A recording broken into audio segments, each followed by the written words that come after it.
What's going on, guys? Welcome back to my channel. Today I'm sharing with you everything that I saw at the movie theater and also on streaming in the month of December. Now, for the past couple of these videos, I did switch to a ranking format. However, I'm just going to go back to the old way of how I was doing everything, just simply sharing with you what I watched and my quick thoughts and opinions about the movies or TV shows. So let's start off with at the theater. I went to go and see 4 movies at the theater, starting off with NightBitch. This film is starring Amy Adams, and it is so weird and so out there. It's definitely not for everyone, but if you're a stay-at-home mom or just a mom in general, you are definitely going to sympathize with Amy Adams' character in this movie, because in the film she plays a stay-at-home mom. She's very kind of like overwhelmed and also just really bored with her lifestyle. Don't get me wrong, she loves her child very much. He's the most important thing in the world to her, but she's just tired of the same mundane daily routine over and over and over again. Before she was pregnant and married, she was an artist. She had a lot of acclaim for her work. And then she got married, had a child, decided to be a stay-at-home mom. And everything is just not as exciting as it used to be. And she really is the primary caregiver in the movie because her husband does go off and travel for work frequently. He only comes home, I think, on weekends. So she doesn't really have that solid co-parent with her all the time. So everything falls on her as far as the child goes. And what happens during the course of the movie, here's where it gets weird, is that like about halfway through, she starts to get in touch with her inner animal, so to speak. And at a couple of points in the film, she actually transitions into a dog, which is really weird, unique. I get the idea of where they were going, but like the one big issue that I had with the film, and I really enjoyed it, it surprised me how much I did enjoy the movie, because the way the script is written, it's very funny. And I am not a mom. I don't have children. I've never been pregnant, like nothing like that. So I am not like really familiar with anything going on in the movie. I can only imagine how difficult it could be to be a mom, a stay-at-home mom, having kids monopolize your entire life. Like, I would never want that to happen to me. That's why I choose to be child-free. But it's so relatable. This movie is really great for like a group of mom friends to go out to the theater or stream it, because you can now stream this on Hulu, by the way. But you can watch this movie together with your other mom friends and have a great night in with a bottle of wine, and you guys can laugh your asses off, because the script for NightBitch is really funny and very entertaining. But getting back to the whole dog transition thing, I feel like where the movie really faltered was they didn't really go 100% with that idea. It's like they were kind of holding something back for some reason. I'm not really sure why. So because they didn't really go for the dog concept full force, you're kind of left wondering like, well, what was the point of that?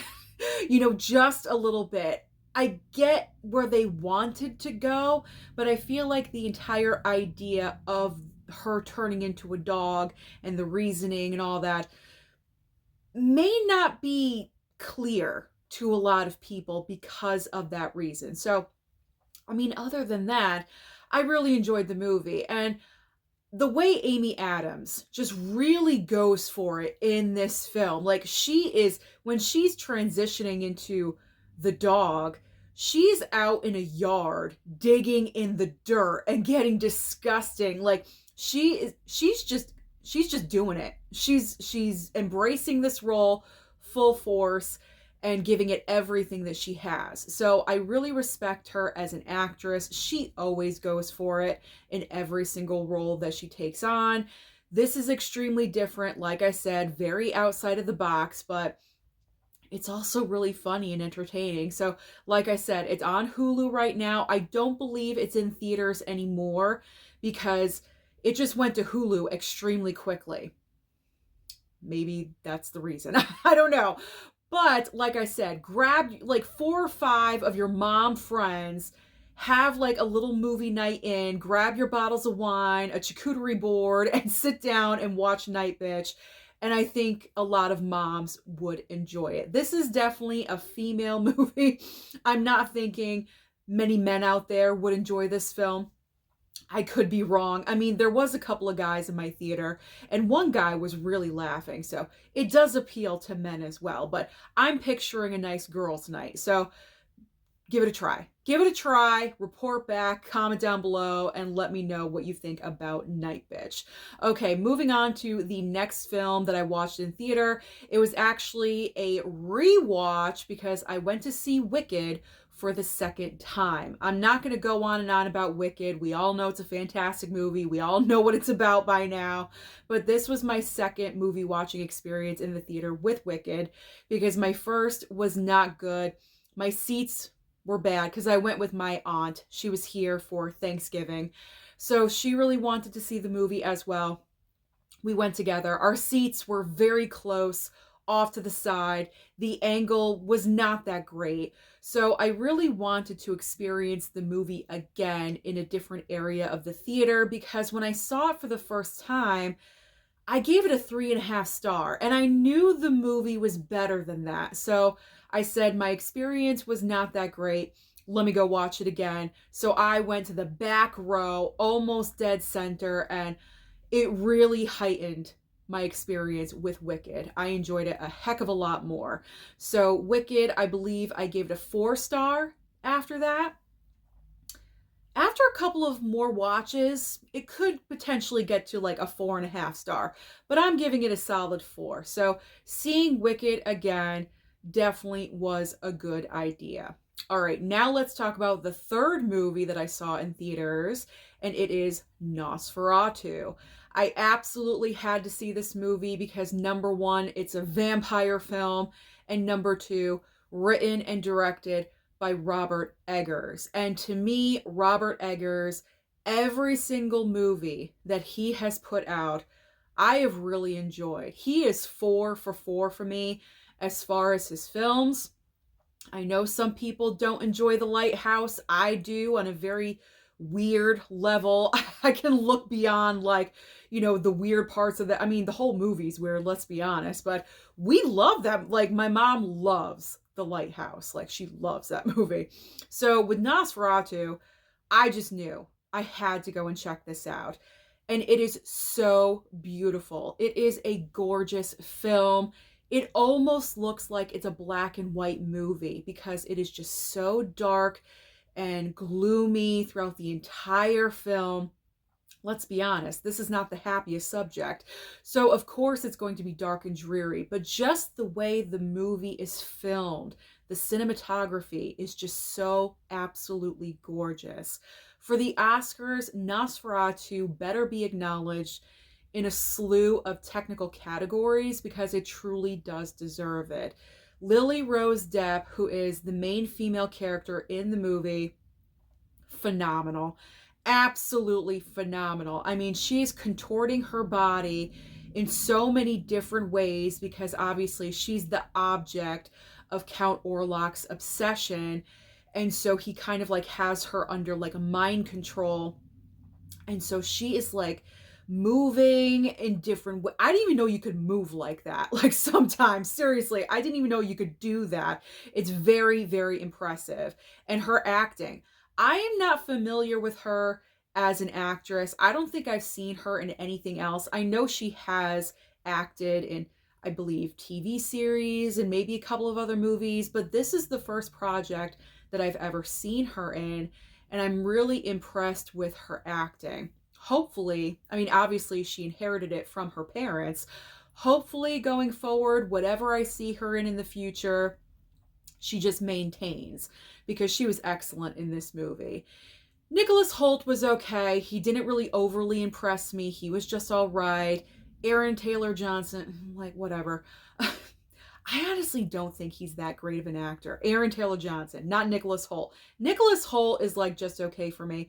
Like Aaron Taylor Johnson, I feel like, you know, he's kind of overrated just a little bit. Willem Dafoe is also in the movie.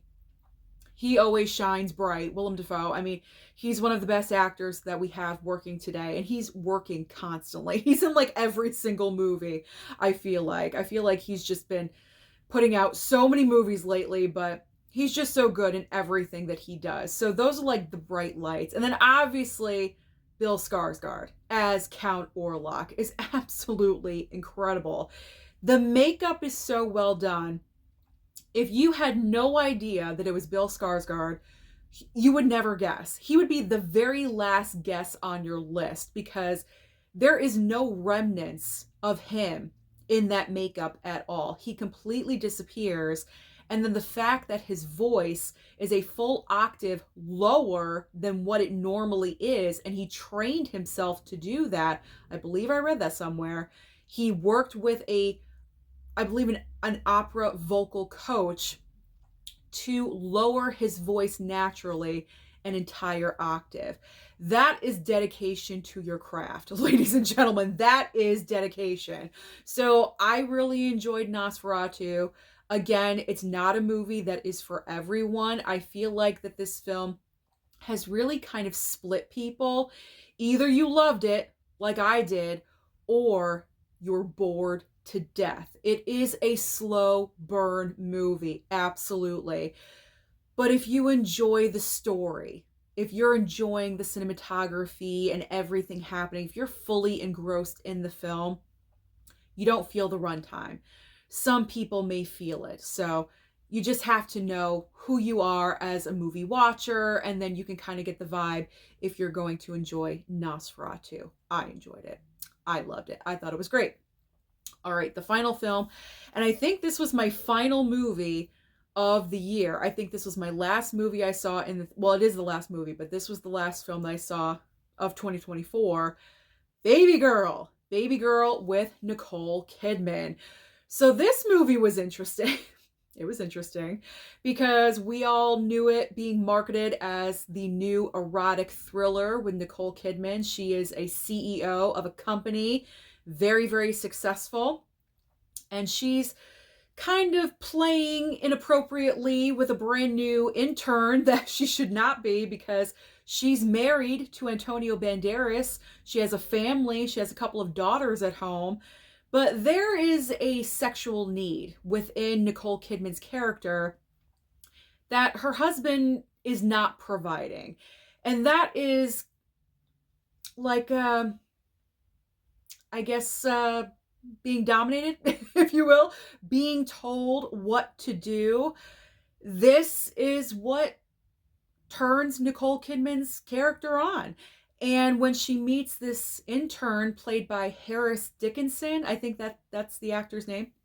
When she meets the intern, there's kind of this like little chemistry going on between them, and they're kind of playing with that. And then it goes into the playing, that's what I'm calling it, the dominant playing, stuff very naturally. It just like turns into this relationship where they don't really define anything at first, and he orders her a glass of milk and she drinks it, and it's yeah, it I don't know. It's leaving me kind of speechless. I don't really know where I'm going with this, but I think what's so great about the movie is that it's exploring this desire in women that isn't really discussed, and it's not really talked about. I mean, I think it's more common with men, and people talk about it with men, but not necessarily with women. I apologize about the break, but getting back to what I was talking about with BabyGirl, it's not every day that we see a female role like this where it's a very strong character, but she secretly wants this lifestyle in her sexual life. She wants to be told what to do. She wants to be dominated.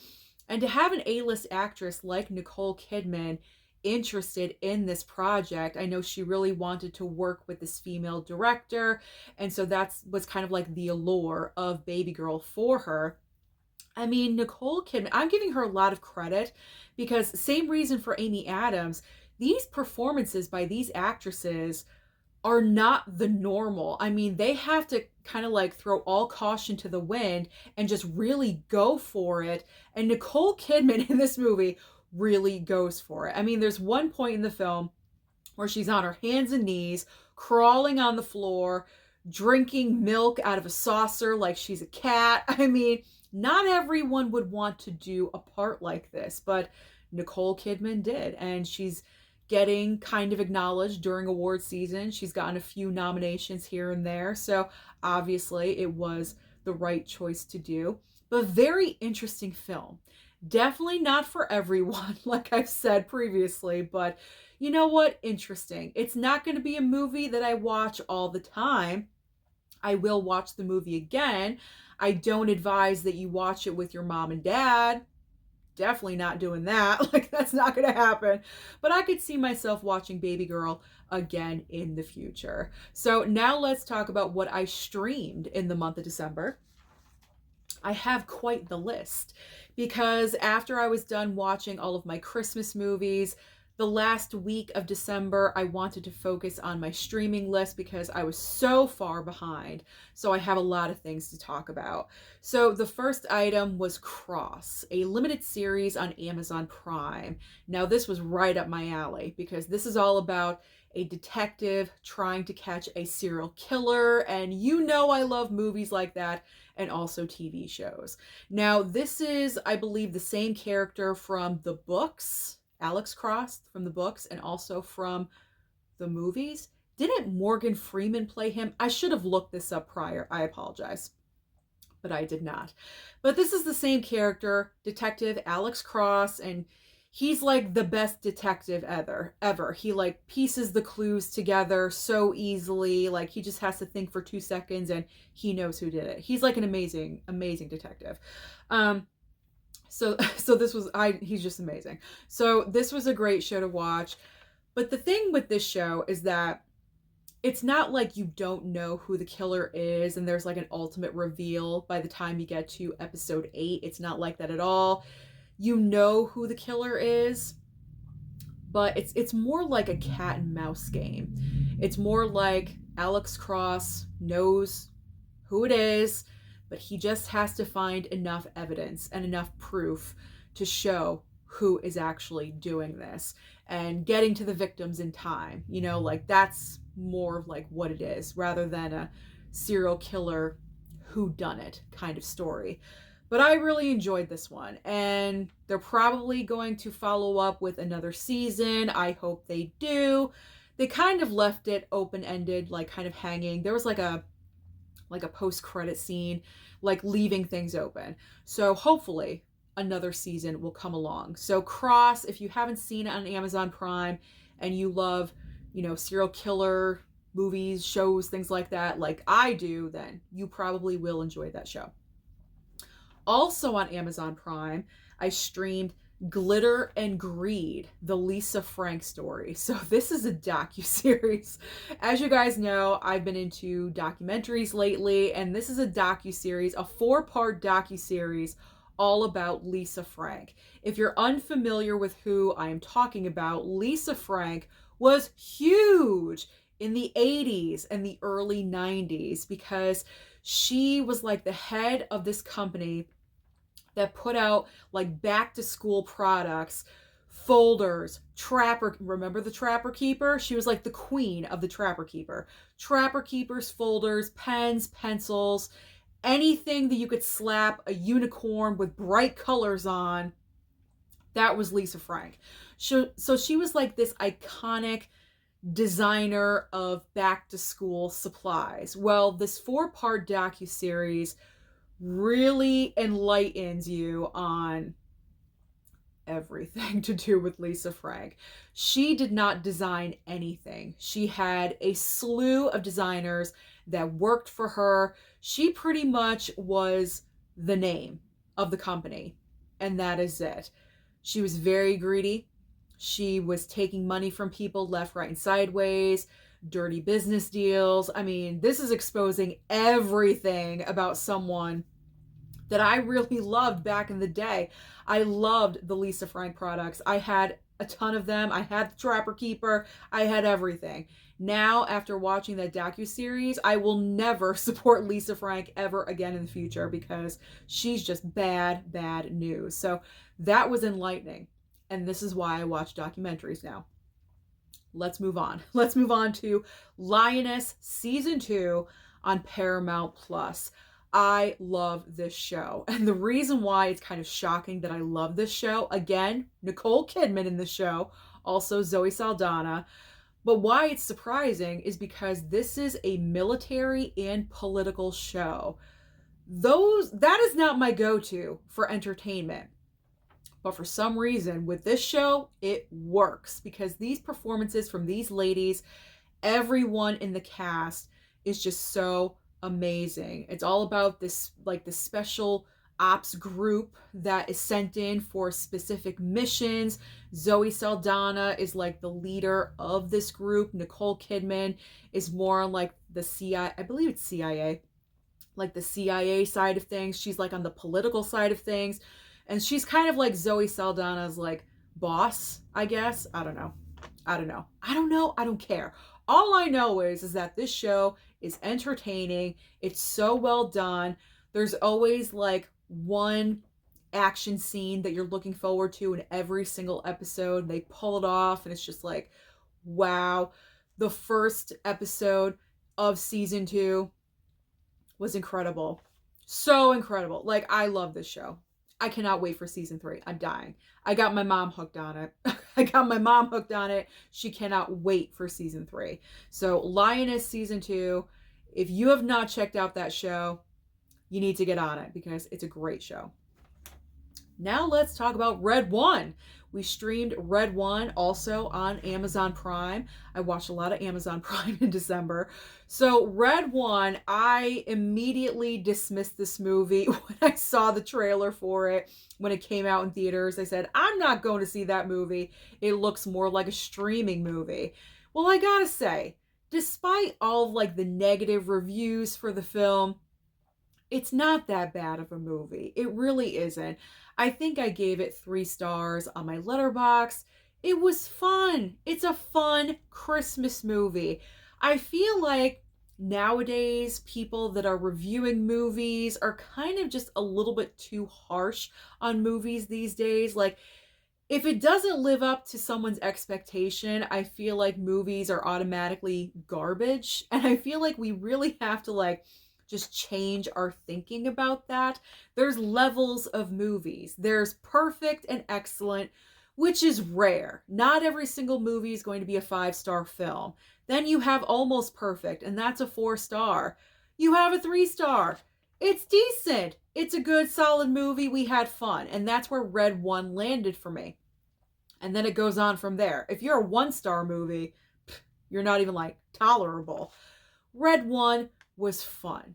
I mean, is it going to win Oscars? No, absolutely not. But this was a film, a family movie that you could watch with your kids for the holidays and have a good time. And that's exactly what it achieved. It came out in November, perfect timing for the holidays.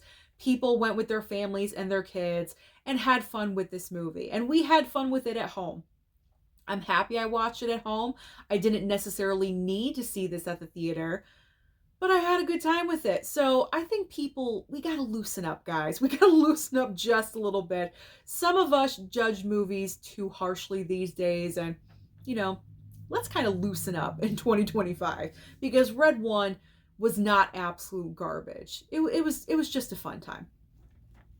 Let's move on. Let's move on to another documentary, Superman, the Christopher Reeve story that I streamed on Max. This was probably one of the best documentaries that I have ever seen. I mean, the story about Christopher Reeve is just so heartbreaking in general. He was our Superman. He was my Superman, absolutely. He was the first Superman that I was ever exposed to.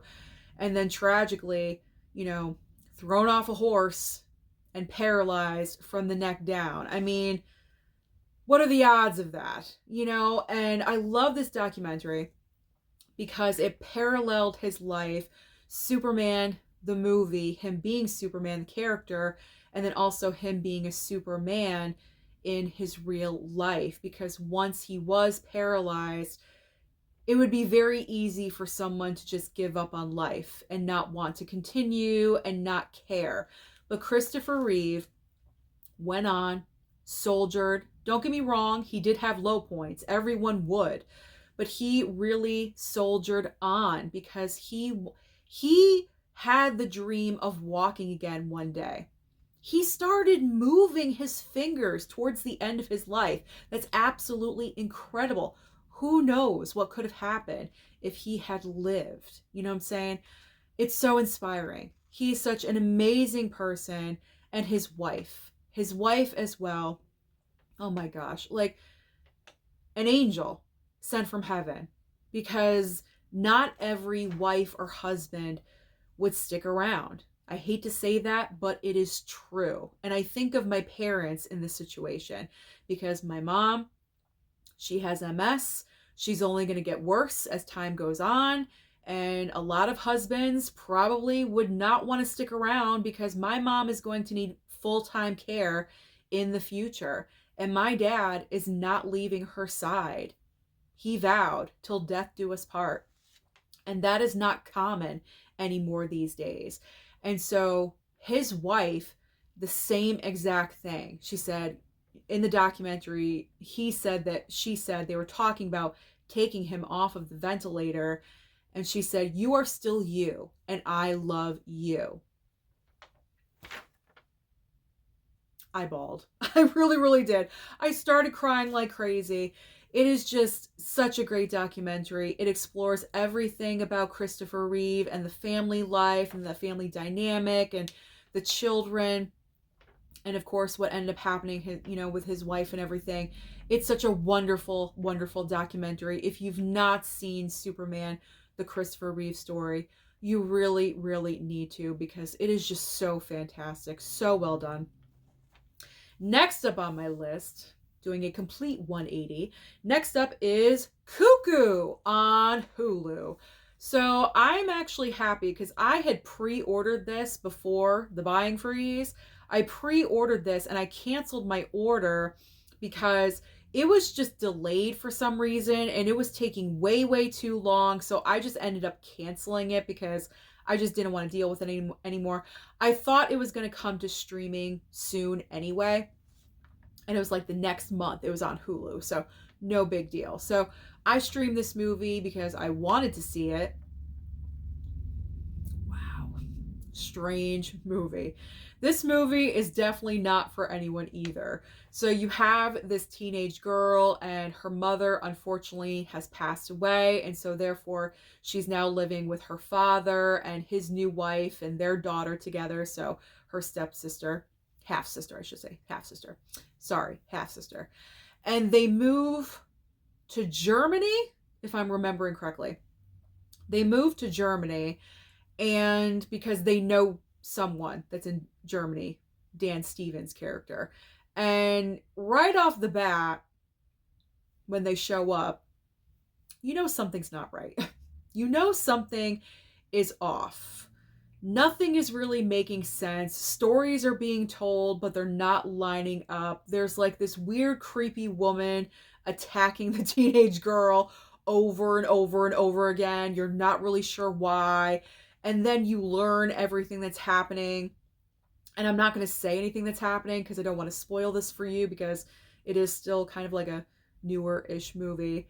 But this is weird. This is very, very weird. You kind of have to just, be extremely open-minded when it comes to Cuckoo. I am happy that I did cancel my pre-order because I'm not really sure if I will ever watch this movie again.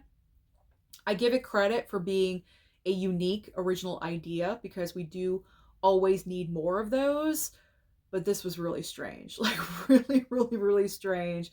There are other horror films from 2024 that I would rather watch repeatedly than Cuckoo. I think that was a one-time watch for me. So I am good when it comes to Cuckoo. Another horror film that I streamed on Paramount Plus was Smile 2. So I was looking forward to watching Smile 2. I wanted to see it at the theater, but timing, it just didn't line up. So I waited for streaming, and I enjoyed the first Smile.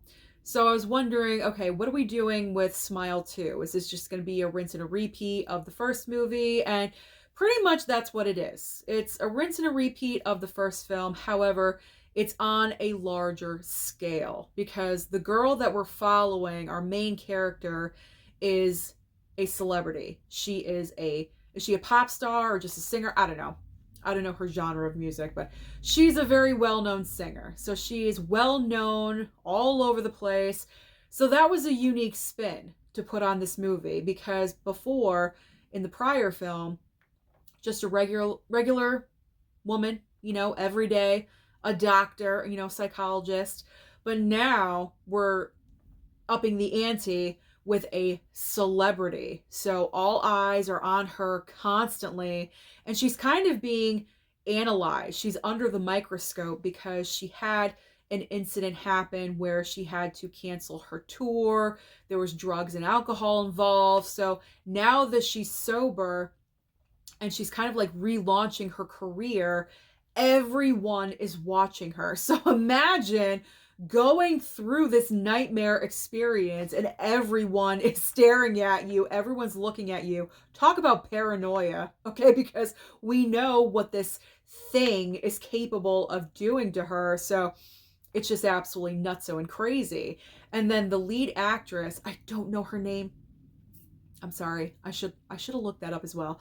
I do not remember her name, but her performance, wow. Like really, really, really well done. She has to pull emotions out of her. I don't even know where she got them. I mean, absolutely incredible. Being frightened, scared, annoyed, like everything. Like every single range of emotion that she's feeling in this movie is incredible. And she pulls it off amazingly.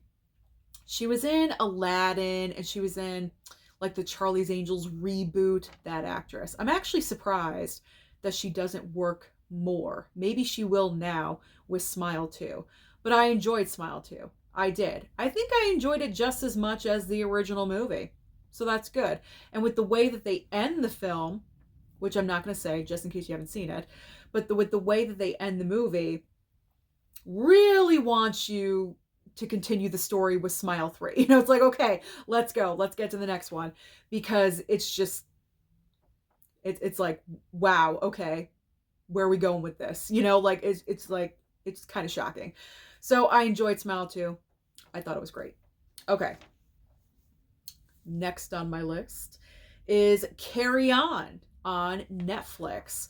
So I really enjoyed this one as well. You have Taron Egerton, who works at the airport. What is he, TSA? That's it, right? TSA? Yeah, TSA. He's looking through like the suit, like it's like security, going through at the airport. And he's, having an okay day. Everything's just fine. And he's doing all right. And then all of a sudden he starts communicating with this random guy, and it ends up being Jason Bateman on the other end. And he's pretty much telling Taron Egerton that he needs to let a certain suitcase through TSA because, something horrific is going to happen on the plane. And so that suitcase has to go through, pretty much blackmailing him. His girlfriend also works at the airport as well. How convenient. But so he's like, Jason Bateman's character is threatening the girlfriend and, blackmail, things like that, to get Taron Egerton to just do whatever he wants. And this is like a nightmare. It's like the day from hell is happening to Taron Egerton in this movie. But this was really good. I enjoyed it. I gave it a solid 3-star. It's not an absolutely fantastic movie. I know some people were kind of comparing it to Die Hard just a little bit. Whoa, I wouldn't go that far, okay? I would not go that far, but I was entertained by it. What I loved the most was Jason Bateman's performance, because whenever I can see him as a villain character. I know he kind of is on Ozark, I believe, but I have not seen that show. But whenever I can see Jason Bateman in a non-comedic role, sign me up, because he can be a real dick when he is. And that's what he is in this movie. He's a jerk. He's a real big jerk in this film.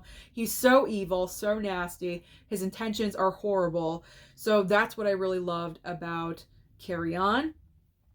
But I do feel like the movie was just a little bit too long, because it was kind of like the same situations, over, and like a little bit repeatable, just a little bit. Like, there's some time. I think the movie was 2 hours. It could have been like a 145 or a 140. You know what I'm saying? Like an hour and 40 or 45 minutes. They could have shaved off just a little bit of time. It was getting like a little bit too ridiculous. And then it went into like the third act. And I was like, oh, thank God, because I knew the third act was coming. It was kind of just, that's like the one negative that I really have about the movie. But it was good. I enjoyed it. Carry On, I recommend, on Netflix. Another movie that I watched on Netflix was Maria. Now, this is starring Angelina Jolie.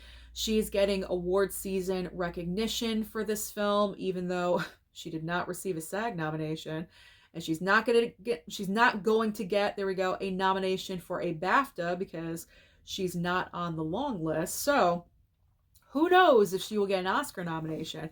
I thought she would be a shoo-in the entire award season, because her performance in this movie is absolutely incredible. She's playing one of the most iconic opera singers in history, Maria Callas.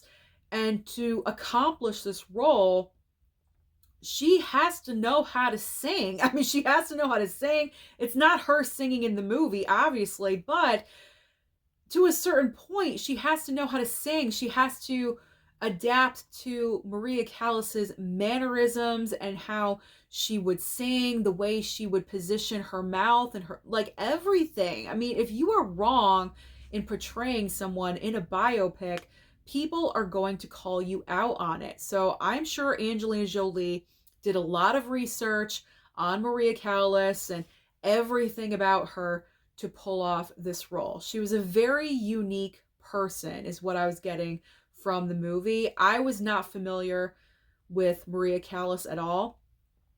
I didn't even know her. So I went into this movie completely blind. The reason why I watched it was because of award season. And I'm happy that I did watch it, because I saw an incredible performance from Angelina Jolie that I have not seen in years. I know she hasn't done much over the years. She's been more focused on family, but she was absolutely incredible. I told my mom after we watched it that I enjoyed her performance more than the movie itself. I kind of found that the way the story was being told was kind of awkward and weird, just a little bit. I'm not really sure why, but the performance that Angelina Jolie gives is way better than the movie itself. That's why I feel like she should be recognized for award season, but it's just not happening anymore. So we'll see. We'll see if she gets that Oscar nomination in a couple of weeks when it's revealed. The last item that I streamed was on Peacock, and I just finished this show. It's called Laid Season 1. And the way this show ends, they're guaranteed to go on, because, again, it's kind of like on a cliffhanger and it's open-ended. This is a comedy, a comedic limited series starring, Stephanie Sue from Everything Everywhere All at Once. She is our main character that we're following. And what's happening is that she has quite an extensive sexual history, okay? Lots of experience. And what's happening is that it seems like all of her exes and all of her one night, every single person that she's hooked up with in the past is dying. And they don't really catch on until it's like about four people in. Then it's her and her roommate that are discovering everything. And it's just such a weird and odd concept for a show, but it works. So like every single episode, they're uncovering more clues. And this is like why I was into it, because with the whole clue situation, trying to piece everything together, I'm into it. Plus, it's a really funny show. It's really, really funny. The script is so well written, just very comedic. The situations that they get into, just really, really hilarious. So, and Stephanie Sue, who plays the lead part, is perfect casting. She just fits in with the show so perfectly. So that's everything that show is about. Girl, sexual history. For some reason, all of her exes are passing away. And in some of the episodes, the death scenes are out of nowhere. So you're not prepared at all whatsoever. They may be talking and then someone takes a bullet to the head and they're dead. Like it's really shocking in some moments. It keeps you on your toes. You don't really know what to expect. But I really enjoyed this show. It's different. I think it might be based off of another TV show or something like that. I thought I saw that in the opening credits. I could be wrong though. But I think it's a funny show.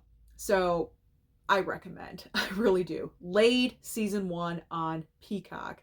I mean, it is a funny concept. All of your exes are just randomly dying. Hey, worse things could happen in life, I guess. I don't know. But it's funny to me. So I had a great time with the show, and I do recommend. So that is everything that I watched in the month of December at the movie theater and also at home on streaming. So comment down below and let me know your thoughts about any of the shows or the movies that I mentioned. And comment and let me know what you watched last month in December besides Christmas movies, because we all watch Christmas movies. What else did you watch besides Christmas films? Don't forget to like and subscribe before you leave, and I'll see you next time.